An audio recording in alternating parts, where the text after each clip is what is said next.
101টা কারণে হারছো কহ, এক নাম্বারটা কহ। এক নাম্বার কারণ হইল কাফেরদেরকে আমরা ঘেরাও দিয়ে ফেলছিলাম, তাদেরকে মারার জন্য আমরা প্রস্তুত ছিলাম, বন্দুক রেডি করছি, ট্রিগারও দুইটা টানতে আসি, গুল্লি গত রাইতে বৃষ্টিতে ভিজা গেছে, বার হয় না। গুল্লি সব কি হয়ে গেছে? ভিজে গেছে, ভিজে গেছে, কারবার ঘটে গেছে, গুল্লি সব ভিজে গেছে। এখন ট্রিগারের জন্য টাপতে আছে, আঙ্গুল শুদ্ধ লই আইয়া পড়তে আছে, কিন্তু গুলি তো পারো। গুলি সব কি হয়েছে? ভিজে গেছে। গুল্লি ভিজে যাওয়ার কারণে যতই টানাটানি করে গুল্লি আর বার হয় না। রাজমশাই মুচকি হাসি দিয়া কয়, আর 100 কারণের দরকার নাই, একটা সারে। তুমি আর কারণ বইল না, গুল্লি করতা না ফাললে আর জিতবা কেমনে, এই জন্যই তো হেরে গেছো। জি রাজমশাই, তো যদি তুমি বলো পতিত সরকার, গত সরকার জগদ্দল পাথরের মতো যে চেপে বসলো, কেন তাদের পতন ঘটলো? আমার যখন জিগাইছে আমি বলছি 101টা কারণ আছে। হুজুর 1 নাম্বারটা কোন? আমি বললাম 1 নাম্বারের কারণ হইল যখন মসজিদের মেম্বারে আলেম খুতবা দিয়েছে, এই খুতবা যখন জালেমের বিরুদ্ধে গেছে, জালেম পরের সপ্তাহে আসার আগে ইমামের চাকরি খেয়ে ফেলেছে, ঠিক কিনা? হুজুর এটা কি? আমি কই দে, আলেম ওয়াজ করতেছে, কথা পক্ষে যায় নাই, টান দিয়া নেতা বাইক টান দিয়া নিয়া আলেমকে বেজ্জতি করে পুলিশের হাতে দিয়েছে। আমার সাথে অনেকে একমত হয়েছে, হুজুর আর কারণ লাগবে না, একটাই চলবে। কারণ আলেমের উপরে নির্যাতন, আলেমের বেজ্জতি। আল্লাহর নবী কয় লা হিজাবা বাইনাহু ওয়া বাইনাল্লাহ, আল্লাহর মাঝে ওই মাজলুমের মাঝে কোনো পর্দা নাই। আল্লাহ বলে ডাক দিতে দেরি, কবুল হতে দেরি নাই। 101টা কারণে যদি গত সরকারের পতন হয়ে থাকে, 1 নাম্বার কারণ হইল আলেমের উপরে নির্যাতন, ঠিক কিনা? যেই দেশে চুর বাটপার গুন্ডা বদমাইশ ডাকাইতেরা রাস্তার ভিতরে সিনা টান টান করে হাঁটে, যেই দেশে 92% জন লোক মুসলমানের দেশে, যেখানে জেলখানাগুলো ভরে যায় আলেম দিয়া, এই দেশে কেন পতন হইল আর তালাশ করার দরকার নাই, ঠিক কিনা? একটা আলেমের আলেমের একটা মুনাজাত, 1 ফোঁটা চোখের পানি আল্লাহর আরশ পর্যন্ত কাঁপাই দেয়, ঠিক কিনা? কম আর কারণের কি দরকার? সুতরাং আমি খুব সাবধান করে দিয়েছি সব মাহফিলে, খুব সাবধান। যত ন্যাক্কারজনকভাবে বিশ্রীভাবে যেমন করে সরকারের পতন হলো, আবার যখন যারা ক্ষমতায় আসবে ওরা যদি এমন করে আবার আলেমের দিকে চোখ বড় বড় করে তাকায়, আঙ্গুল নাচিয়ে আলেমের সাথে কথা বলে, মনে রাখবো আগের লোকদের চাইতে আরো করুণ অবস্থা পরবর্তী লোকগুলোর হবে, ঠিক কিনা বলো?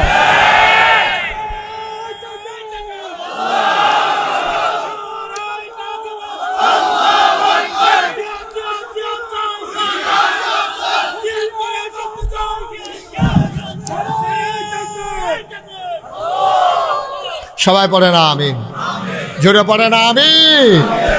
বন্ধুগণ, খুব খেয়াল রাখাবেন, খুব খেয়াল রাখাবেন।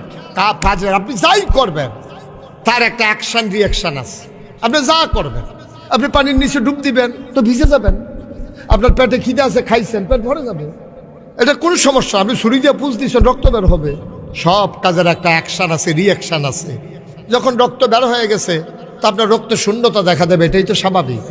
জাতির ভিতরে শূন্যতা দেখা দিয়েছে, জাতিকে বিভক্ত করে, হ্যাঁ, কিচ্ছু একটা হইলেই রাজাকার রাজাকার, ঠিক কিনা? ক রাজাকার রাজাকার খেলা শেষ, ঠিক কিনা? ক এটা আর এখন কামও লাগে না। ওই যে বাগাইয়ে বাগাইয়ে এটা কয়দিন কইতে কইতে এখন বাঘ আইলু আর ডর করে না। কথা কইতেছেন না কেন? না না, আপনি ওয়াশ করবেন, করেন না, অসুবিধা কি? এখানে কাছে বইয়া বইয়া কথা কইলে তো এত ওয়াজ করবেন, এই দিয়ে বালা। আমিন কন, জোরে কন। বন্ধুগণ, যেই কথাটুকুন বলছিলাম, তা আল্লাহ তাবারক ওয়া তাআলা আমাদেরকে যে মানুষ বানাইলেন, মনে আছে না কথা? মানুষ আমরা ভুলে গেছি বলে আজকে এই ঘটনা হয়।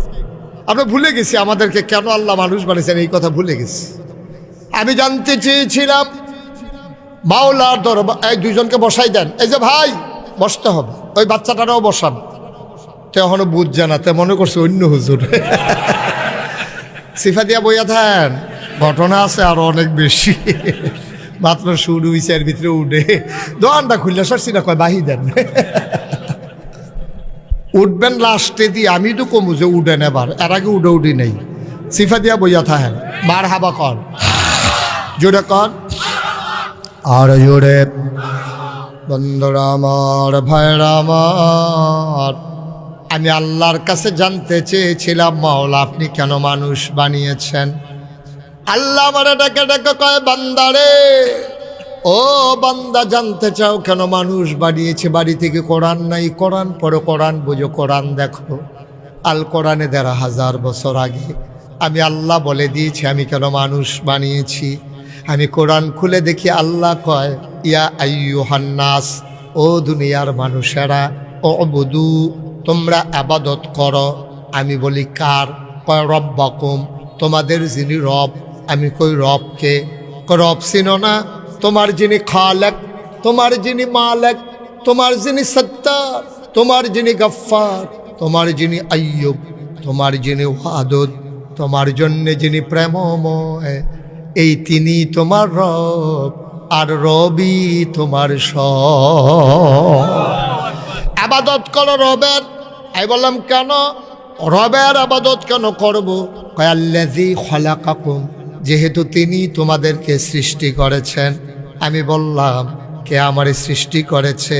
আমার আব্বা, আমার আম্মা যৌবনীবতী যখন হয়ে গেল, সবাই মিলে সেটেল ম্যারেজ করিয়ে দিল, সবাই মিলে বিয়ের বন্ধনে আবদ্ধ করে দিল, মধুর বাসরে দিয়ে দেওয়া হলো। মধুর মিলনে বাবা মা লিপ্ত হয়ে গেল।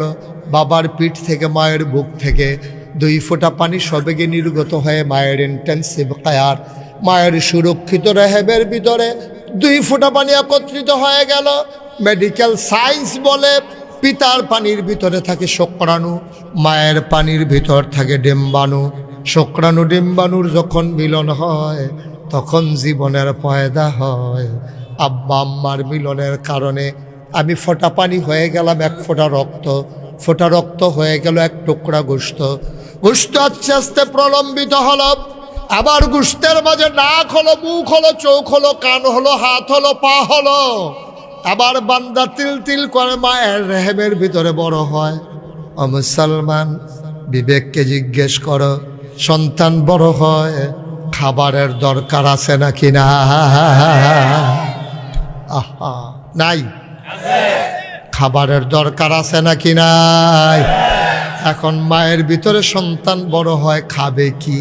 মায়ের পেটের ভিতরে সন্তান বড় হয়, কি খাবে সন্তান?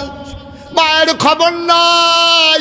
মা রান্না করে, বাবা মিয়ার বাজারে দোকানদারি করে। সন্তান খাবে কি? মায়েরও খবর নাই, বাবারও খবর নাই। আল্লাহ ডাক দেয়া কয়, বান্দারে, ও বান্দি আমার, তোদের খবরের দরকার নাই, বান্দা আমার টেনশনও আমার, বান্দা আমার চিন্তাও আমার। আল্লাহ তাবারক ওয়া তাআলা মায়ের নাভির সাথে সন্তানের নাভির কানেকশন লাগাই দিলেন। একটা স্যালাইনের লতের মতো কানেকশন লাগাই দিলেন মায়ের নাভির সাথে সন্তানের নাভির। সন্তান এখন কি খায়? মায়ের মাসিকের রক্ত আল্লাহ বন্ধ করে দিলেন। সুবহানাল্লাহ, সুবহানাল্লাহ। মায়ের মাসিকের রক্ত আল্লাহ বন্ধ করে দিয়ে, এই রক্তটা তো মুখ দিয়ে আল্লাহ দিতে পারতেন, কিন্তু তিনি মুখ দিয়ে দিলেন না। রক্ত নাপাক জিনিস, এই নাপাক রক্ত মুখ দিয়ে দিলে পাক মুখটা নাপাক হয়ে যাবে। এই মুখ দিয়ে তুমি একদিন কোরআন তেলাওয়াত করবা, এই মুখ দিয়ে তুমি একদিন আল্লাহর জিকির করবা, এই মুখ দিয়ে তুমি সুন্দর সুন্দর আলোচনা করবা। আল্লাহ মুখটারে পাক রেখে দিলেন না, পাক হতে দিলেন না। এত ছোট্ট একটা পটলার ভিতরে কেমনে মুখটারে হেফাজত করে রাখলেন? নাভির সাথে নাভির কানেকশন লাগাইয়া পেটের ভিতরে রক্ত ঢুকিয়ে দিলেন। সন্তান তিল তিল তিল তিল করে বড় হয়। দুনিয়াতে মেহমান আসবে, দাদি কাঁথা শিলায়, নানি কাঁথা শিলায়, মা চাচিরা কাঁথা শিলায়, ছোট্ট বালিশ বানায়। কিন্তু সন্তান দুনিয়াতে আসলে খাবে কি? কারো এই ব্যাপারে টেনশন নাই। পাঙ্গাস মাছের ভিতরে বিষ, বাতাসের ভিতরে কারির কালো দোয়া, ইটার ভাট্টার দোয়া। মানুষ কি খাবে? গরুর দুধের ভিতরে চিংড়ি মাছ, গরুর দুধের ভিতরে চিংড়ি মাছ। এটা বোধহয় এখনো বুঝেন না। হ্যাঁ, তো দুধ কিনা বাইর গেছে পরে, যখন পানিতে চুলাতে বসাইছে, চিংড়ি মাছ লাভ দিয়ে গিয়ে পড়ে গেছে। পানি একটু গরম পাইয়া চিংড়ি মাছ লাভ দিয়ে বাইরে পড়ে গেছে। যেই মহিলা দুধ জাল দিতে আছে, সেই মহিলা তো সাংঘাতিক, যে আরে এটা কি কারবার। আরে একবার এবার কথা কয়, একবার এবার দিকে চায়, করতেছে নাকি? এত দায়িত্ব লইয়া ইয়া বইছেন আপনারা? হ্যাঁ, এত দায়িত্ব লইয়া বইলে ওয়াজ করুন যায়? সবাই কনা আমিন। পাশের লোকগুলো দোয়া করা লাগে, একেবারে দোয়ার হালাতে থাকা লাগে, যে আল্লাহ, একটা মানুষ কথা বলতেছে, কত হাজার মানুষ শুনতেছে, আল্লাহ তুমি ওনার মুখ দিয়া ভালো ভালো কথাগুলো বের করে দাও। এটা কি ওয়াজ করুন কি মাটি কাটুন নাকি? যে শরীরের জন্য একটা খুব দিলে চাক্কাটা বড় উঠবে, এটা কি এরকম নাকি? তা আপনি দোয়া না করবেন, আপনি এই ফিলিপি চান কীর্তেন আপনি। আমিন কর, জুড়ে কনা আমিন, আরো জুড়ে। আবার সন্তান দুনিয়াতে আসবে। ওই যে বলছিলাম দুধের ভিতরে চিংড়ি মাছ, আইলো কেমনে চিংড়ি মাছ?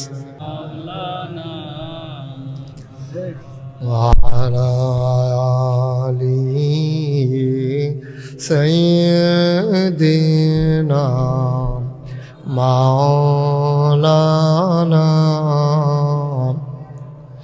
লা ইলাহা ইল্লাল্লাহ, লা ইলাহা ইল্লাল্লাহ, লা ইলাহা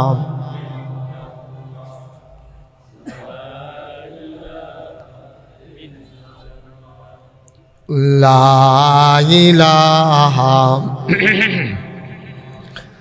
লা ইলাহা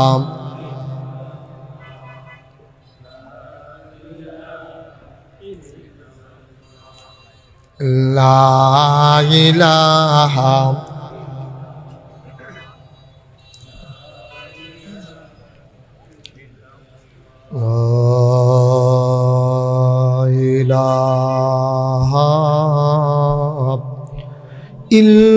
ইল্লাল্লাহ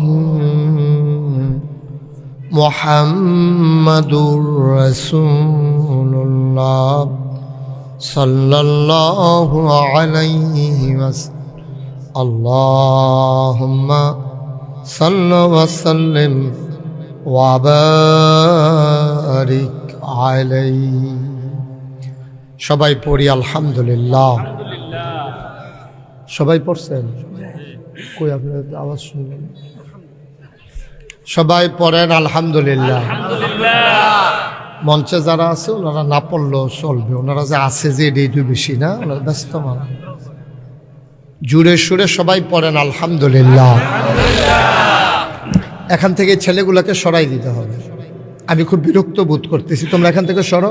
ভলান্টিয়ার দু একজন ওইদিকে থাকেন, আমি যাইতে বলি নাই, বসতে বলছি। সবাই বসেন, যারা সামনে দাঁড়িয়ে আছেন সবাই একটু বসে পড়ুন। দাঁড়াই থাকার দরকার কি? জায়গা না থাকলে দাঁড়াবেন, ওই সময়টা আসতেছে, 5 মিনিট অপেক্ষা করেন। পরে কিন্তু আপনি বসতে চাইলেও বসতে পারবেন না, জায়গা পাবেন না আপনি। আল্লাহ যেন কবুল করে। সবাই পড়েন আমিন। সবাই পড়েন আলহামদুলিল্লাহ। জুড়ে, আরো জুড়ে।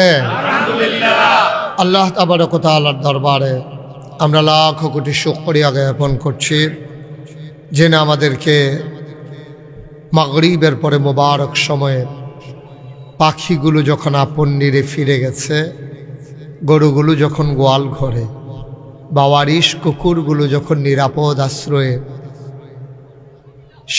ছোট্ট শিশু সন্তানটি খেলাধুলা শেষ করে যখন মায়ের কুলে ফিরে গেছে, স্বাভাবিকভাবে কর্মমুখর, কর্মব্যস্ত, আনন্দ ঘন একটি দিন অতিবাহিত করার পরে ক্লান্ত, পরিশ্রান্ত, অবসন্ন এ পিঠ যখন বিছানা চায়, এ দেহ যখন আরাম চায়, একটু স্বস্তির নিঃশ্বাস যখন ফেলতে চায়, সকল আরামকে হারাম করে দিয়ে যিনি আমাদেরকে আজকের আয়োজনে এই কোরআনের মাহফিলে আসার, বসার, কিছু কথা শোনার সুযোগ করে দিলেন, মাবুদের শিখানো কালেমা দিয়ে চিৎকার চিৎকার করে সবাই পড়ি আলহামদুলিল্লাহ। জনাব সাহেবে সদর, আজকের এই মাহফিলের জনাব সভাপতি আলহাজ আলিমিয়া সর্দার সাহেব, আজকের ওয়াইজিনে কেরাম, আমার পরে যিনি আলোচনা করবেন আমার নেতা কুমিল্লা দক্ষিণের বাংলাদেশ মজলিসুল মুফাসসিরিনের সম্মানিত সভাপতি, বিশিষ্ট আলেমে দ্বীন, গাজীমুড়া কামিল মাদ্রাসার সম্মানিত প্রধান মুহাদ্দিস হযরত মৌলানা আব্দুল হালিম সাহেব, হযরত মৌলানা মুফতি ইয়াকুব বিন আব্দুর রশিদ, আমন্ত্রিত অতিথিবৃন্দ, মুআজ্জাজ মুকাররম উলামায়ে কেরাম, মুরব্বিয়ানে আযাম, কলিজার টুকরা যুবকেরা,